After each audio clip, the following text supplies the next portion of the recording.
সুপ্রভাত, কেমন আছো তোমরা সবাই? ত্রিপুরা থেকে আমি বান্টি নতুন আরও একটি ব্লগে তোমাদের সবাইকে জানাই অনেক অনেক ভালোবাসা। আজ হলো সোমবার, আর এদিকে ঘুম থেকে উঠে বসিয়ে দিয়েছি চা। আর এদিকে কালকে তো সবজিটা কেটে রেখে দিয়েছিলাম, পেঁপে আর কোয়াশটা। দেখবে সবজি কাটা থাকলে রান্নাটা কিন্তু ঝটপট হয়ে যায়। যদিও এখন আর সবজিটা কেটে রাখছি না, কাজের যখন বেশি চাপ থাকে তখন কিন্তু আমি আগের দিনেই সবজিটা কেটে রাখি। আর এদিকে আমি তো চা খাবো না, কালকে থেকে ফোন করেছি যে এখন থেকে চা খাবো না। আর তোমাদের দাদাভাই বলছে লিকার চা খাবে। এমনিতে কিন্তু লিকার চা খাওয়া খুব ভালো, তবে আমার না লিকার চা মানে যেন আমার মানে পেটে সইলেও মুখে যেন সই না, তো যার কারণে আমার লিকার চাটা একদমই ভালো লাগে না। দুধ চাটাই আমার মানে বেশ ভালো লাগে। তবে ওই যে কালকে থেকে বলেছি যে এখন থেকে লেবু জল খাবো, আমার দুধ চাটা খেয়ে অসুবিধা হচ্ছে, যার কারণে কিন্তু আমি মানে চা আর খাচ্ছি না। তো জানি না কতদিন ইয়ে রাখতে পারবো। তো তোমাদের দাদাভাইকে চাটা দিয়ে তারপর আমি তো কিছু খাইনি, আমি এমনিতেই লেবু জল খেয়ে নিয়েছি। আর এদিকে দেখো কালকে এনেছিল পাঁচফোড়নের এই মশলাগুলো। তো আমার মেথিটা আর তোমার কালো জিরাটা ঘরেই ছিল, ওই যে চিকন জিরা আর মোটা জিরা যে হয় গোয়ামরি, এগুলো বলেছি আনার জন্য। আর ফোড়নটা দেখবে মানে সব কিছুর ফোড়নের মধ্যে বেশিরভাগ ক্ষেত্রে কিন্তু পাঁচফোড়নটা লাগে। যেরকম অনেক সময় ফোড়নে রসুন সোমবার দিয়ে, তারপর অনেকে মেথি দিয়ে, অনেকে কালো জিরা দিয়ে, কিন্তু পাঁচফোড়নের যে মিক্সড যে এটা কিন্তু বেশিরভাগ সবজির মধ্যেই কিন্তু দেখবে লাগে। সবজি বলো মানে ডাল টুল এটা ওটা রান্না করলে দেখবে বেশিরভাগ কিন্তু পাঁচফোড়নটাই লাগে। তো সব কিছু মিক্সড করে ভালো করে চেলে নিলাম। এদিকে কিন্তু কালকে যেহেতু সবজিটা কাটা ছিল, আগে কিন্তু আমি আজকে ভাতটা বসিয়ে দিয়েছি, মানে ভাত বলছি, তরকারিটা কিন্তু বসিয়ে দিয়েছি। পেঁপে আর তোমার ইয়ে দিয়ে কোয়াশ দিয়ে ডাল ছিটিয়ে, মুগ ডাল ছিটিয়ে তরকারিটা কিন্তু করছি। তো এদিকে দেখো এবার এই যে দুইটা ইয়ের মধ্যে নিয়ে নিলাম। একটা তো আমার মানে সব মশলাপাতির সাথে থাকবে, যেটার মধ্যে চামচ দেওয়া, আর বা ওই যে কুটোটা ওইটা কিন্তু আলাদা রেখে দেবো, কারণ অতটা তো রেখে লাভ নেই মানে ইয়ের সামনে। তো যার কারণে কিন্তু আমি আলাদা করে কিছুটা রেখে দিই। আর এদিকে দেখো এবারে এখন বলের মধ্যে ওই যে ডেকির শাকগুলো ধুয়ে নিচ্ছি। ডেকির শাকগুলো আনা হয়েছে কিন্তু হয়ে গেছে 2-3 দিন। তোমাদের দাদাভাই বলেছিল কালকে খাওয়ার জন্য, তো কালকে যেহেতু রান্নার আইটেম হয়ে গেছে তাই জন্য ডেকির শাকটা আমি কিন্তু আর রান্না করিনি। তো যার কারণে আজকে তো রান্না করতেই লাগবে। বড় দিকে কালকেই বলছে আজকে যেন আমি রান্নাটা করি। আর এবারে ডেকির শাকটা না খুব ভালো হয়েছে জানো তো। 2 মুঠা এখানে 20 টাকা দিয়ে নিয়েছে, তবে মুঠাগুলো একটু বেশ মানে ভালো। আর তোমার মানে মোটা মোটা ইয়েগুলো, এই যে ডেকির শাকের যে ডাঁটাগুলো, না হলে অন্য সময় না মোটাটাও চিকন থাকে আর ডাঁটাগুলো একদম চিকন চিকন থাকে। তো এইদিকে দেখো এবারে ভালো করে এগুলোকে ধুয়ে নিচ্ছি। আর আমার যে কোনো শাকটা ধুলেই না, যদি আমি ভালো করে একটু বড় জায়গার মধ্যে না ধুতে পারি আমার যেন ভালো লাগে না। আর কি বলো তো, যে কোনো জিনিসের মধ্যে যদি বালিটা থাকে তাহলে দেখবে রান্নাটারই একদম পুরো মাটি হয়ে যায়, কারণ সেটা তো আর খাওয়া যাবে না। আর ডেকির শাকের ডাঁটাগুলোর মধ্যে কিন্তু তেমন ইয়ে থাকে না, ওই যে সামনের দিকে পেছানো পেছানো থাকে, ওইগুলোকে কিন্তু ভালো করে ধুতে লাগে। তো আমি যেহেতু কাটবো, তো তার কারণে কিন্তু এমনভাবে গুছিয়ে একবারে নিয়ে নিচ্ছি যাতে আমার কাটতে গেলে সুবিধা হয়। তো অনেক সময় তো আমি ওই চোপারের মধ্যে ছুরি দিয়ে কাটি, তবে আজকে কিন্তু বটি দিয়েই কাটবো। আমি না ওই শাকটা ভালো করে কুচোতে পারি না। তো দেখো বলের মধ্যে এরকম করে 2বার কিন্তু আমি ধুয়ে নিয়েছি। এদিকে এবারে আমি একটু মুড়ি খেয়ে নেব, অন্য কোনো মানে বিস্কিট টিস্কিট খাওয়ার ইচ্ছে হচ্ছে না, ভাবছি একটুখানি মুড়িই খেয়ে নিই। একবার ভেবেছিলাম জল চিনি দিয়ে মুড়িটা খাবো, তারপর ভাবলাম যে না এমনিতে খেয়ে নিই, ঝামেলা বাড়িয়ে আর লাভ নেই। তারপর এদিকে দেখো ওই যে আমার কুয়াশা আর পেঁপের তরকারিটা তো হচ্ছে, আর এদিকে কিন্তু আমি ডেকির শাকটা এখন কেটে নিচ্ছি। আর আমার ডেকির শাক কাটার অবস্থা দেখে তোমরা আবার কেউ হেসো না, কারণ আমি তো শাক কুচোতে পারি না, তোমরা জানোই আমি সবসময় বলে থাকি। মানে বাঁধাকপি বলো যে কোনো শাকে না আমি বেশি কিন্তু কুচোতে পারি না, তাই জন্য অনেক সময় আমি চপিং বুক দিয়ে মানে চপিং বোর্ডটা দিয়ে কিন্তু কাটি, ওই যে ছুরি দিয়ে, তাহলে মনে হয় আমার বটির থেকেও মানে একটু কুচিটা ভালো হয়। এখন বাজে 9টা 20। তো 9টার মধ্যেই আমার একদম ভাত আর এক তরকারি হয়ে গেল, যেহেতু কালকে সবজিটা কেটে রেখে দিয়েছিলাম তার কারণে কিন্তু রান্নাটা তাড়াতাড়ি হয়ে গেছে। আর উঠে তো তোমাদের দাদা বেঁকে দিকে চা করে দিলাম দেখলে, আর আমি খেয়েছিলাম মুড়ি। আমি আর এখন থেকে চাটা ভাবছি আর খাবোই না, যেহেতু অসুবিধা হচ্ছে তাই। আর দুধের চা খেলে না গ্যাসের সমস্যাটা কিন্তু বেশি হয়। তো এদিকে চুলগুলোর অবস্থা দেখো, মাথায় 2 দিন যাবত তেল দিচ্ছি না, মাথায় তেল ছাড়া থাকতেও পারি না, আবার তেল দিয়ে মাথায় রাখতেও পারি না, কারণ সকালবেলায় দিয়ে রোদ, আর রোদের মধ্যে গরমের পরিমাণ যেন আরও বেশি লাগে। তো এদিকে ভাত এক তরকারি হয়ে গেছে, এখন আর একটা বসালাম। আর এদিকে আবার আজকে রান্না করবো সয়াবিন, মাংসের মতো করে সয়াবিন আজকে কিন্তু রান্না করব। তো এদিকে আবার জলের বোতল 2টা খালি করে আছে তোমাদের দাদাবের দোকানের। তোমাদের দাদাভাই বেরোলো একটা কাজে, তো এখনও আসেনি, চলে আসবে, আরও আগেই বেরিয়েছে। আর এদিকে আমি রান্নাবান্নাটা চটপট করে নিচ্ছি। এই গরমের মধ্যে যত তাড়াতাড়ি রান্নাবান্না বললো, সংসারের কাজকর্ম বললো তাড়াতাড়ি করা যায় ভালো। তারপরেও যে মোবাইলের কাজ, সংসারের কাজ সব কিছু মানে একসাথে করতে যাই, তো তার জন্য আমার কিন্তু 1-1.5টা বেজে যায় পুজো দিতে দিতে। আর আজকে দেখছি আবার হাওয়া দিচ্ছে বাইরে, এই মানে রোদ তো আছে সাথে আবার হাওয়াও দিচ্ছে। অন্যদিন তো পুরো রোদ রোদ রোদই থাকে, মানে হাওয়াও থাকে না। কয়েকটা আবার কাপড়ও ধুতে হতো, তো ভাবছি কাপড়গুলোও ধুয়ে দেবো নাকি। দেখা যাক কী করি। আর মুখ চুলের অবস্থা দেখো, ঘুম থেকে উঠে চুলটাও আশ্রায়নি, কারণ চুল তো পুরো একদম ইয়ে হয়ে গেছে। কালকে বিনুনি করেছিলাম, ঘুমোতে গিয়ে দেখছি আবার মাথায় যেন ব্যথা ব্যথা লাগছে, আবার বিনুনিটা খুলে নিয়েছে। আর বিনুনি খুলে নিলে তো মানে চুলগুলো কাটলি তো একদম যেন জট বেঁধে যায়। তো যাক, এদিকে দেখো প্রেশার কুকারে ভাত, আর এদিকে ওই যে পেঁপে, তারপর ইয়ে দিয়ে কী যেন বলে, কোয়াশ দিয়ে ডাল ছিটিয়ে তরকারি করেছি। এখানে আছে কালকের কিছুটা ডাল, এই যে। আর এখানে আমার কাটাকুটির প্রস্তুতি চলছে, এই যে। আর এদিকে দেখো এক পাশে বসিয়ে দিয়েছি, এখানে ডেকির শাক বসিয়েছি।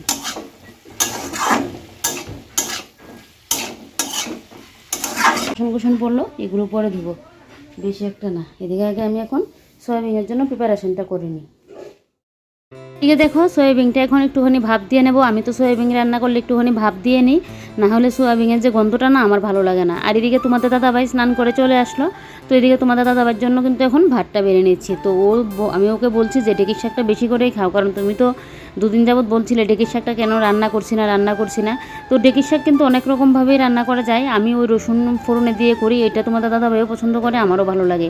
আর একটা মসুর ডাল ছিটিয়ে করি, ওইটার থেকেও রসুন যে ফোড়নে দিয়ে করি ওইটা খুব টেস্ট হয় কিন্তু। তো যার কারণে কিন্তু ওই রসুনের ইয়েটাই কিন্তু করি। আমরা যে কোনো রান্না দেখবে মানে একটা জিনিসে এক একজন এক এক রকম করি, এক একজনের হাতেও এক এক রকম টেস্ট আছে, কিন্তু যার ঘরে যে রান্নাটা সবসময় রান্না করে দেখবে একটা টেস্ট মুখে লেগে যায়, আমরা কিন্তু বেশিরভাগ সেই রান্নাটাই কিন্তু সেই প্রসেসেই করি, অন্যরকমভাবে কিন্তু করতে চাই না। আর এদিকে দেখো এবারে বাসনকুসন যে পড়লো, এবারে সব বাসনকুসন ধুয়ে নিচ্ছি।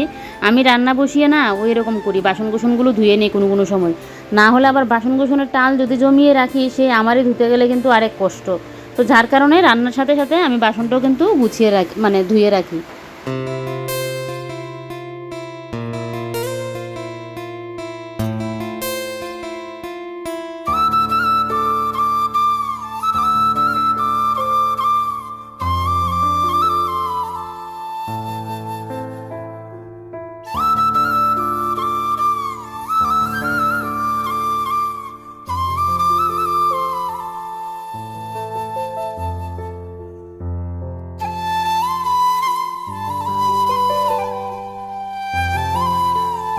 এদিকে অনেকগুলো বাসনও ধোয়া হয়ে গেছে। এবারে যেহেতু এখানে আমি রান্না বান্না করি, তারপর কাটাকুটি এটা ওটা এখানে মানে নেওয়া জিনিসপত্র নেওয়াটা হয়, তো যার কারণে কিন্তু রান্নার পর এই জায়গাটা আমি সবসময় পরিষ্কার করেই রাখি।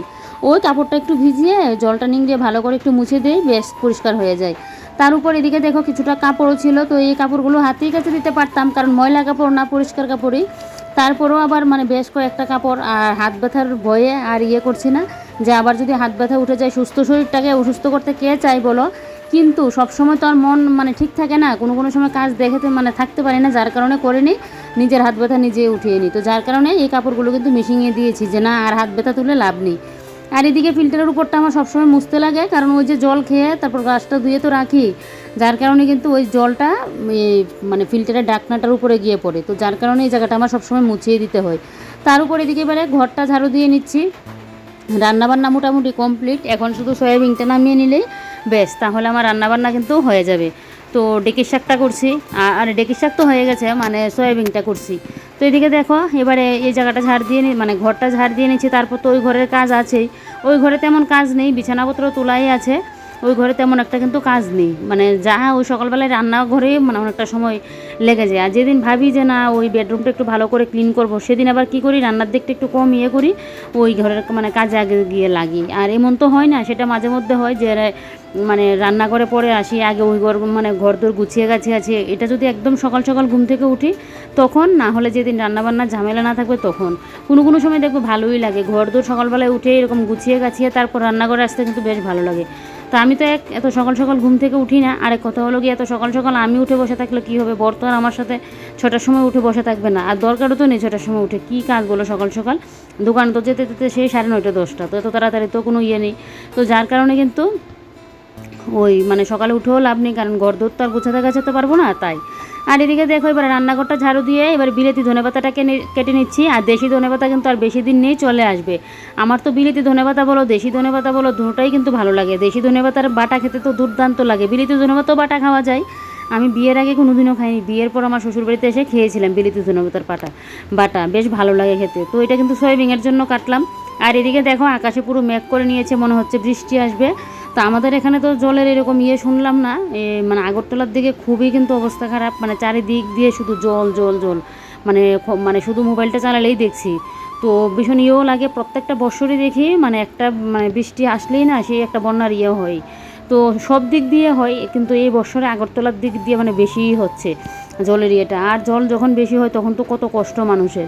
তো এদিকে দেখো এবারে এই যে এই মেশিনের কাপড়গুলো এবার ধোয়া হয়ে গেছে, এবার আমি ড্রাইয়ের জন্য দিয়ে দিলাম। আর এদিকে সয়াবিনটা তো দেখলেই, সয়াবিন কিন্তু আমার হয়ে গেছে, সয়াবিনটা একদম কষা কষা করে করেছি। রাত্রিবেলায় ভাবছি রুটি করব, তাহলে সয়াবিন কষা রুটি দিয়ে হয়ে যাবে একবারে। না ওই সারাদিনের রান্নাটা করে নিতে পারলে ভালো, তাহলে রাত্রিবেলা রান্নার তেমন ঝামেলাও থাকে না। না হলে তো আবার দেখবে একটা তরকারি নাহলে বাজি বড়া একটা কোনো কিছু করতেই লাগে। তারপর এদিকে দেখো আমার জন্য ভাতটাও বেড়ে নিলাম। তো এদিকে সয়াবিন কষা নিয়েছি, আমার তো সয়াবিন খুব ফেভারিট, আর এইভাবে রান্নাগুলো তো আর কোনো কথাই নেই। আর নিয়েছি ডেকির শাক। তো এই যে ভাতটা তো বেড়ে নিলাম, তো খেতে বসবো। তারপর মনে হলো যে না, কাপড়গুলো মেলে দিয়ে আসি, কারণ আকাশের তো যা ভাব করেছিল। তো এখন যদি আবার বৃষ্টি চলে আসে আমার কাপড়গুলো শুকাবে না, যদিও ড্রাইটা একটু বেশি করে দিয়েছি, অসুবিধা হবে না। তো তার কারণে কিন্তু ভাড়া বাটটা ফেলে এসে ওই যে কাপড়গুলো আগে মেলে দিচ্ছি। আমাদের মহিলাদের এরকমই হয়, দেখবে ওই এখন যদি বলি যে না আগে খেয়ে নিই, এরকমটা আমাদের মনে মাথায়ও কিন্তু আসে না। দেখবে আগে কাজটাই করে নিই, তারপরে গিয়ে কিন্তু খাওয়া দাওয়ার নিজের মানে ভাবি।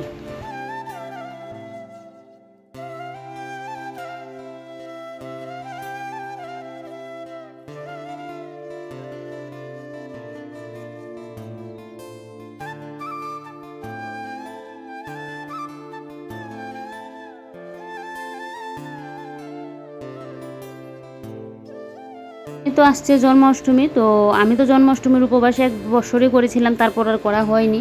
আর আমার ঘরে তো এমনিতে গোপাল যে দেখো, ওই যে পিতলের গোপাল এরকম তো না, ওই যে চীনামাটির গোপাল সুগজে সাজিয়ে রাখতাম, এটাই তারপর বসিয়ে পুজো টুজো দিই। তো ইচ্ছা আছে একটু জন্মাষ্টমীর দিন ঠাকুরকে একটা কোনো কিছু করে দেওয়ার জন্য। কথাই আছে না, মানে সব কিছু হলো গিয়ে মন ভক্তিতেই সব কিছু। এবার তুমি ঠাকুরকে মানে যদি জল তুলসিয়ে দাও, এটাতেও কিন্তু ঠাকুর সন্তুষ্ট। ঠাকুর বলেনি যে আমাকে এটা করে দাও এটা করে দাও, তারপরেও নিজের মন চেয়েছে। তো ইচ্ছা আছে যদি সব কিছু ভালো থাকে, সব কিছু ঠিকঠাক থাকে, তাহলে আমার জন্মাষ্টমীর দিনকে একটু ঠাকুরকে একটা কোনো কিছু করে দেওয়ার ইচ্ছা আছে। তো দেখা যাক, এখন আর বলছি না যদি আবার না করতে পারি। তো যার কারণে দেখা যাক সেদিন ঠাকুরকে একটু কী করে দিতে পারি। এমনিতে তো সবসময় দেখবে আমরা ওই যেরকম কিশমিশ বলো, বাতাসা বলো, নকুলদানা বলো, এগুলো দিয়ে পুজো দিই। তো ঠাকুরকে ভালো মানে দিতে গেলে দেখবে ওই আমাদের হাতে হয় না। সময় বললে ভুল হবে, সময় হয়, কিন্তু ওই যে ভালো একটা অকেশান দেখে তখনই গিয়ে ঠাকুরকে কিন্তু আমরা দিই। যদিও ফলমূল এটা তো মানে দিই, কিন্তু আমার যে ওই যে ঠাকুরের জন্য মডুলার ডয়ারগুলো এনেছিলাম ফল রাখার জন্য, যেন ঠাকুরকে ফল রেখে পুজোতে দিতে পারি, কিন্তু তো ইঁদুর এসে মানে যা অবস্থা, একদম 2টা ডয়ারই সাইড দিয়ে কেটে নিয়েছে। যার কারণে মডুলার ডয়ার এখান থেকে আমি সামনের রুমে নিয়ে গেছি। তা আমার ঠাকুরের সিংহাসন যখন করবো না, তখন এইভাবে একটা করবো যাতে ডয়ার সিস্টেম থাকে, ঠাকুরের জন্য ফল মূল যেরকম খেজুরের প্যাকেট ওটা এনে রাখতে পারি, মানে ইচ্ছে মতো ঠাকুরকে ফল টুল দিতে পারি। মানে আমার খুব ইচ্ছে হয় এরকম করে দেওয়ার জন্য, কিন্তু ওই যে ইঁদুরের যন্ত্রণায় রাখতে পারি না। তো যাক, এদিকে হলো গিয়ে এই যে দেখো এবারে সুকেশটা এখন মুছে নিচ্ছি, আর খাওয়া দাওয়া করে তো চলে আসলাম এই ঘরে এসেই তো একটুখানি রেস্ট করলাম। আর জানো তো কালকে আমার ভোরবেলার দিকে যে ঘুমটা ভাঙলো, তারপর আর ঘুমই আসছিল না, তারপর শেষে একটুখানি ঘুম লাগলো, আবারও ঘুম ভেঙে গেল। তো যার কারণে না ওই মানে খাওয়া দাওয়া করে আসার পরে আমার যেন ঘুম ঘুম ঘুম ঘুম পাচ্ছে, কিন্তু ঘুমালে তো চলবে না। তো আমি নিজে বললাম যে এখন ঘুমালে চলবে না, এদিকে পুজোও পরে আছে। তো যার কারণে ওই আবার এদিকে উঠে পড়লাম। তো উঠে তো এদিকে কাজে লেগে পড়লাম। আর এদিকে দেখো সোফার এই সাইডে টিনগুলো একটু ভালো করে মুছে দিচ্ছি। পুরো তো আর মুছতে পারি না, যতটুকু হাত দিয়ে নাগাল পাই ততটুকুই। এবার দুর্গাপুজোর কাজ আর করবো না, কারণ এমনিতে তো কিছুদিন আগে ওই যে মানে কয়দিনও তো হয়নি, 1 মাসও তো হয়নি, ওই যে 1 মাস বলছি, মানে 15 দিনও হয়নি। তো ওষুধের যে ধোয়া দিয়ে কাচাকুচি করেছিলাম, তো যার কারণে কিন্তু সব কিছুই পরিষ্কার আছে। এবারে পুজোর জন্য যে এক্সট্রা করে করতে লাগবে এটা করতে হবে না, কিন্তু ওই ঝাল ঝুল যে পরিষ্কার করা এটা তো 2 দিন বাদে বাদে হয়ে যায়, ঝুলুগুলো মাকড়সার। তো এগুলো পরিষ্কার করে দেবো, আর আমাদের পরার কাপড় চোপড় এগুলো তো ধুবোই, এগুলো তো সবসময় থাকে, কিন্তু আলাদা করে যে ওই ঘর ঝাড়াঝুড়ির করা এগুলো করবো না। আর এবার ওষুধের সময় যে আমার কী অবস্থা গেল, এত পরিমাণে হাত ব্যথার উপদ্রব বেড়েছিল, তার উপর তো এই ওষুধের ধোয়া দেয় কাচাকুচি এগুলো তো না করেও পারছি না। এই হাত ব্যথার কষ্ট নিয়ে তারপর কিন্তু করেছিলাম, কী যে কষ্ট হয়েছিল এই মানে কয়েকটা দিনের কথা আমি বলতে পারবো না, আমার এত শরীর খারাপ ছিল। তো যাক, মানে খারাপ সময় কারোর বসে থাকে না, খারাপ সময় কাটিয়ে ভালো সময় আসে সবার জীবনে। এটা দেখবে তোমার শরীর অসুস্থ হোক, তুমি তো সবসময় অসুস্থ অবস্থায় থাকবে না, বা তোমার একটা খারাপ সময় আসুক, সেটা কিন্তু সবসময় থাকে না। খারাপ সময় ভালো সময় নিয়ে কিন্তু আমাদের জীবন। তবে খারাপ সময়ে নিজের দুর্দিনে মানুষ চেনা যায়, মানুষ বোঝা যায়। তো মানুষকে চেনা যায়। আর তুমি ভালো সময়ে কিন্তু দেখবে অনেককে পাবে, কিন্তু খারাপ সময়ে দেখবে হাতে গোনা কাউকে কিন্তু তুমি পাবে না। তো যাক, এটা সবার জীবনেই মনে হয় এরকমটা, নিজের মানে যার যার নিজের জীবনের অভিজ্ঞতা দিয়ে বলছি, তো সবার জীবনে মনে হয় আমার মতো এরকম মানে ইয়ে আছে। তো যাক, এদিকে দেখো এবারে সোফাগুলো একটু ঠিকঠাক করে নিয়েছি, আর এদিকে এবারে মানি প্ল্যান্ট গাছগুলোর মধ্যে একটু জল স্প্রে করে দিচ্ছি। অনেক দিন পরে কিন্তু জল স্প্রে করে দিচ্ছি। আর একজন আমাকে কমেন্ট করে বলেছিলে যে আমি মানি প্ল্যান্ট গাছে কী দিই যে মানি প্ল্যান্ট গাছগুলো আমার এত গ্রো করে। তো আমি তো এমনিতেই মানে শুধু জলটা স্প্রে করে দিই, মাঝে মধ্যে জল দিই, আর ও সবজির খোসা কিন্তু আমি দিই। কেন তো এখন কদিন যাবৎ দেখছি মানে মানি প্ল্যান্ট গাছের পাতাগুলো না একদম হলুদ হলুদ হয়ে আসছে। তো বুঝতে পারছি না কেন এরকমটা হচ্ছে। তো পাতাগুলো আবার ফেলে দিচ্ছি, কারণ মানি প্ল্যান্টের তো হলুদ পাতা থাকতে নেই। আর এদিকে দেখো ঘড়িতে বাজে 12টা 20, এই যে। তো এখন আমার ঘর দোর গাছানো পুরোপুরি কমপ্লিট। এবার আমি কিন্তু যাব স্নানে। এদিকে দেখো আমি কিন্তু স্নানের ড্রেসও নিয়ে নিলাম। তো এবার স্নানে যাওয়ার আগে একটা গ্লাস জল খেতে লাগবে। আজকে যদিও রোদের তাপটা এত নেই, আর এদিকে হাওয়াও আছে। ওই যখন রান্না বসিয়েছিলাম জানলাটা খুলে রাখতে পারছি না হাওয়ার জন্য, গ্যাস নিভে যাচ্ছে। তারপরেও গরম তো আছে, গরমকাল গরম তো থাকবেই। তো এদিকে দেখো একটা গ্লাস জল নিয়ে নিলাম, আর এদিকে জলটা খেয়ে এদিকে এখন মাথায় একটু তেল দিয়ে নিচ্ছি। মাথার তেলটা আমি কিন্তু স্নান করে এসে দিতাম, তো ভাবলাম যে না, স্নানে যাওয়ার আগে মাথায় তেলটা দিয়ে নেই। চুলগুলো তো কার্লি একদম পুরো মানে পাখির বাসা যেন হয়ে থাকে। তো তেলটা দিয়ে রাখলে না চুলগুলো আবার ঠিকঠাক থাকে। তো যার কারণে কিন্তু চুলে তেলটা দিয়ে রাখছি। চুলে তেল দিয়ে থাকতেও পারি না, আবার না দিয়ে মানে আমি রাখতেও পারি না চুল। তো যার কারণে কি করব, মন না চাইলেও চুল মানে তেল দিতে হয়। সকালের দিকে এত পরিমাণে গরম লাগে, আজকে তো রোদটা একটু কম বলে একটু আছি। তো ওইদিকে চুলগুলোকে ঠিকঠাক করে রাখতে পারছি না, যার কারণে কিন্তু করে দিয়েছি। আর স্ট্রেট তো আর করবোই না, কদিনের জন্য কতগুলো টাকা খরচা হয়। দুবার করে দিয়ে মানে করেছি। তো স্ট্রেট করার আমার একদম শখ মানে মিটে গেছে, আর স্ট্রেট করব না। পরে বড্ড মায়া লাগে যে চুলগুলোর জন্য এতগুলো টাকা খরচ করলাম, তাও যদি সবসময় থাকতো একটা কথা। আর তো মানে বেশি দিন যাইও নি। তো এদিকে দেখো কয়েকটা ফুল গাছের ডাল কাটিং করে নিচ্ছি, কারণ আমি যে দিদির কাছে সেলাইয়ের কাজ শিখি, তো ওই দিদি না আমার ভিডিও দেখে মানে ওই যে আমি ঠাকুরের আসনে ফুলগুলো দেই, তো বলেছিল এরকম মানে কয়েকটা ফুল গাছের ডালের কথা বলে দিয়েছিল নেওয়ার জন্য।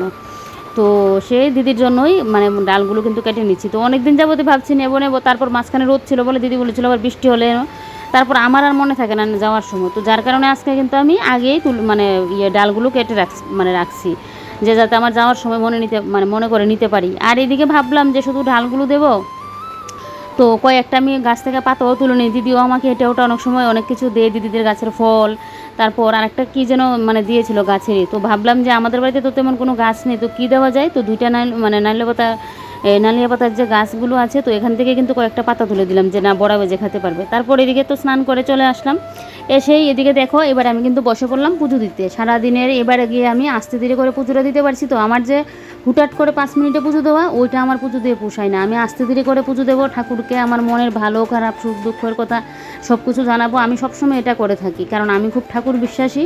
কারণ যা করবেন ভালো খারাপ সব কিছু ঠাকুরই কিন্তু করবেন। তো এদিকে দেখো এবারে ঠাকুর পুজো টুজো দিয়ে ঠাকুরের বাসন কুসন ধুয়ে, এদিকে এই প্যাকটা কিন্তু আমি সেদিনই বানিয়েছিলাম, হয়ে যাবে কয়েকদিন। তো কয়েকদিন আগে একবার প্যাক লাগিয়েছিলাম, সেদিনের ভিডিও করিনি। তারপর আজকে দেখো আবার বাটিটা নিয়ে বসলাম। যে নিমাটি তো আমাদের স্কিনের জন্য খুব ভালো, আর কয়েকদিন রেগুলার প্যাকটা মানে লাগালে না দেখবে স্কিনটা কিন্তু অনেকটা গ্লো করে। আগে তো খুব আমি এটা একদম নিয়ম করে করে মাসে 2বার করে লাগাতাম, আর এখন সংসারে কাজের চাপে এগুলো আর লাগানোই হয় না। তবে কি বলো তো, নিজেকেই নিজের যত্নটা নিতে লাগবে, নিজের যত্নের কথা তো আরেকজন বলবে না। তা আমাদেরই কিন্তু সংসারের কাজের মধ্যে একটু টাইম বের করে নিজের যত্নটাও কিন্তু নিতে লাগবে। সব বলো তো, এখন যে প্যাকটা লাগালাম 20-25 মিনিট তো বসে থাকতে লাগবে, তুলতে গেলে একটা কষ্ট, যেহেতু মধু মিক্সড করা থাকে এটার মধ্যে। তবে মানে লাগানোর পর না অনেকটা আরামও লাগে, আর যেহেতু ফ্রিজ থেকে বের করলাম মুখটা পুরো ঠান্ডা হয়ে গেছে। যাই হোক চলো এবার আমি প্যাকটা লাগাই, আর আজকের ব্লগটা এখানে শেষ করি। তোমরা সবাই ভালো থেকো, সুস্থ থেকো, সাবধানে থেকো। নেক্সট ভিডিওতে আবারও দেখা হচ্ছে। বাই।